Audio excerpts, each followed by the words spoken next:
Hey folks, how you guys doing today? Jimmy Roberts here, your local real estate professional, and today I got a special treat for you. Today we're going to get to do a walkthrough of a property out in my easternmost portion of my territory. Now what makes this home unique is that as most homes in my territory typically have basements, this one was actually constructed on a crawl space. Now, it's a newer home, and the fact that it was constructed on a crawl space is actually kind of a unique thing. But it also presents some unique challenges. So as we walk through, we're gonna see some of those. Alrighty, so let's jump into it.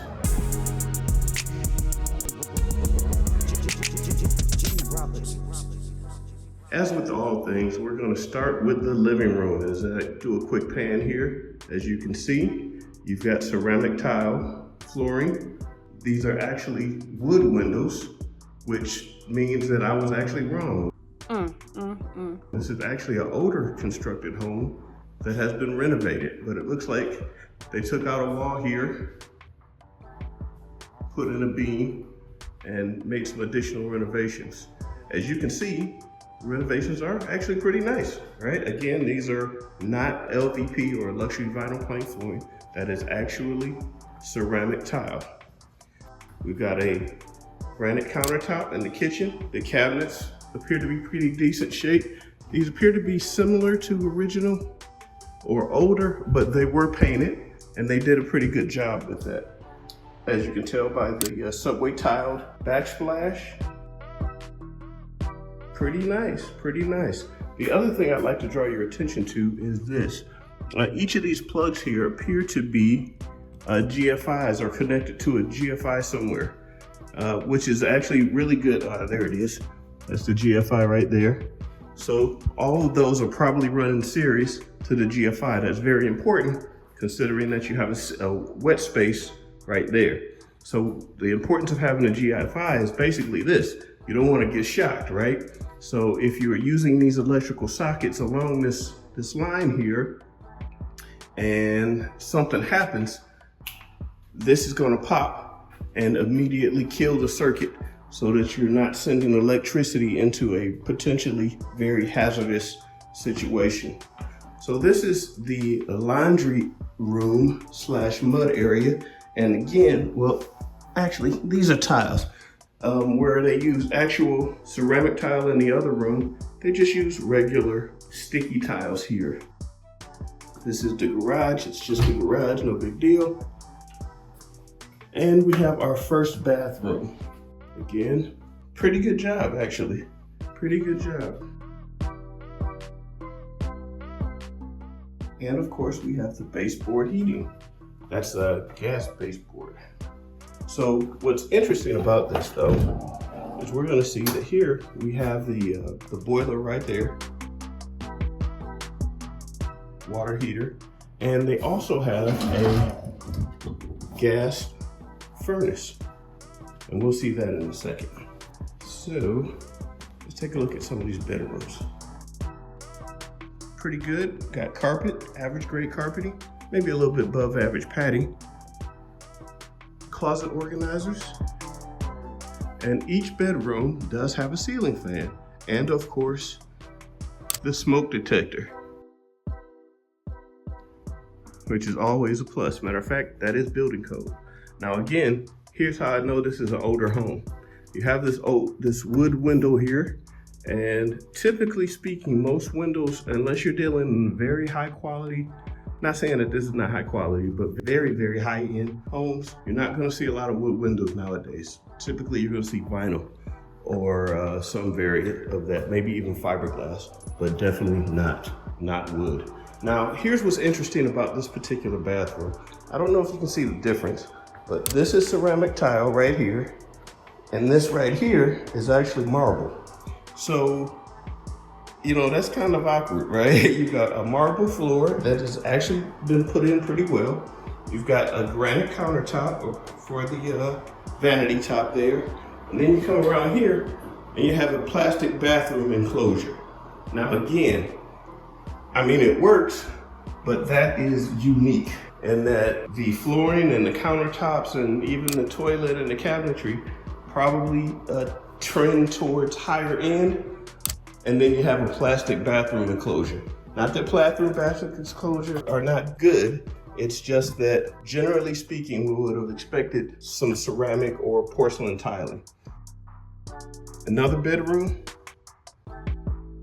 Again, ceiling fan, and another closet over there with the requisite closet organizer. As you can tell, most of these plugs in here are also 3-pronged, which is also a good thing.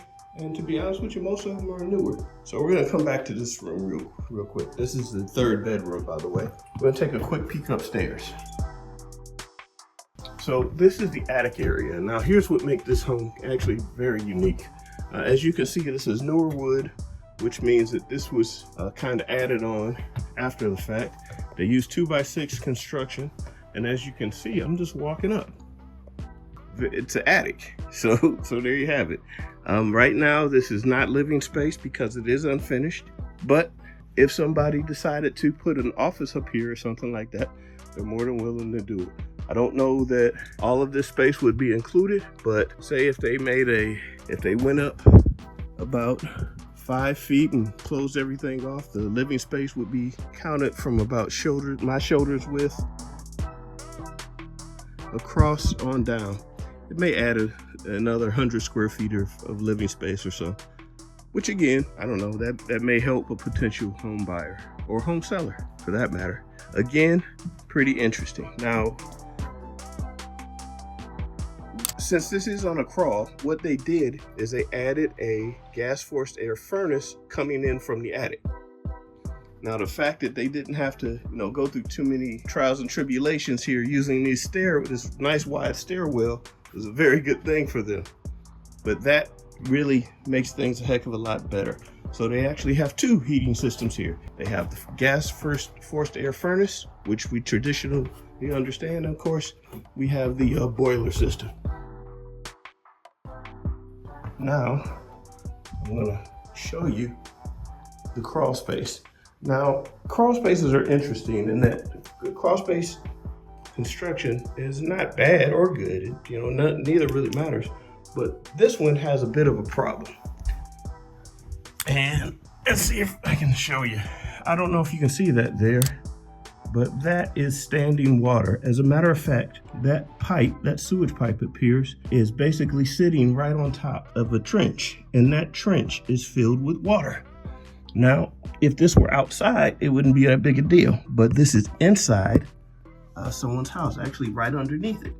So, as you would expect, this is not a good situation to be living in, because if you have standing water, that means the potential to have a nice like you can see right there. You got stagnation going, and you got stuff sitting right on top of that water. Right now, that looks to be dirt or dust or something, but it could just as easily be mold or mildew. Probably mold, I guess. And if it were mold, well, that's not good, right? Plain and simple. Especially right now, even though it's springtime here in Michigan, we are warming up. And as more and more heat starts permeating the ground, this stuff is going to start creating a very bad situation. The perfect situation that's perfect for mold to grow. And nobody's going to want to live on top of basically what is a mold farm. I don't like it. No. Nobody wants to live with that. So that's going to need to be handled. All right, folks, so there you have it. We just walked through a home that has a lot of, not necessarily inconsistencies, but some design variances, right? We have the new construction stuff and the new higher end stuff, such as the ceramic tile flooring and good great padding and carpeting, combined with bathrooms with high grade materials and kind of a cheap plastic enclosure. You just wouldn't expect the two to be the same. Then simultaneously, you also have a crawl space that is basically full of water. So that's not going to be a good thing for the sellers and the buyers. So they're going to need to get that taken care of. But either way, these are the types of things that make housing interesting, at least for me. So I always like to point these things out because we can always learn something from them as we go forward, right? And these are some of the things that you need to identify as you're walking through properties, especially as you're making those purchase decisions. So there you have it. This is Jimmy Roberts, your local real estate professional. And oh, by the way, probably going to want to check out this next video. See you later.